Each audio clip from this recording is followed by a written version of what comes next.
బాలు ఇంట్లో మురళిని చూసేసరికి ఇంక బాలు అయితే, "ఏంటి మురళి ఇలా వచ్చావు?" అంటే, "మీరే చెప్పారు కదన్నయ్య ప్రపోజ్ చేసి మీరు సారి తీసుకొని తనని పెళ్ళికి ఒప్పుకోమని చెప్పని అడగమాలని. అందుకే వచ్చాను" అంటే, "అయినా మా ఇంట్లో పెళ్లి కావాల్సిన అమ్మాయి ఎవరున్నారు?" అంటే, "ఇద్దండి ఈ మీనా" అని చెప్పని అనేటప్పటికి ఇంక బాలుకే షాక్ అనమాట. అంటే మురళికి మొత్తం లవ్ ప్రపోజ్ ఎలా చేయాలి అని మోటివేట్ చేసింది అంతా బాలు అని చెప్పి అనేటప్పటికీ ఇంక మీనాకైతే, "అంటే మీ భార్యకి మీరే ఇలా లవ్ ట్రాక్‌లన్నీ చేస్తున్నారా? అంటే మీరే ట్రైనింగ్ ఇస్తున్నారా? లవ్ గురువు కూడా అయిపోయారా?" అని ఇంక మీనాకైతే చాలా కోపమొస్తుంది.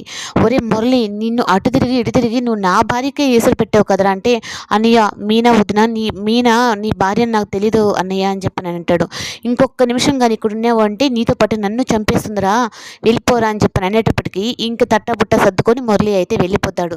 ఇంక రవి కూడా, "ఏంటన్నయ్య నువ్వు వదినకి ఇలాంటి రౌగురులు అయన్నీ చేస్తున్నావా?" అని చెప్పని మాట్లాడుకుంటూ ఉంటే, ఇంకా ప్రభావతి అయితే వచ్చి, "మీరందరూ ఒకటైపోయారా?" అంటే, అవునమ్మా మేము ఒకే ఇంట్లో ఉంటున్నాం కదా, ఎన్ని రోజులు గొడవలు పెట్టుకున్నాం చెప్పండి" అని ఇంక శృతి కూడా అంటుంది. ఇంక వాళ్ళిద్దరూ కలిసిపోయారని చెప్పని ప్రభావతికి అయితే చాలా బాధేస్తుందనమాట.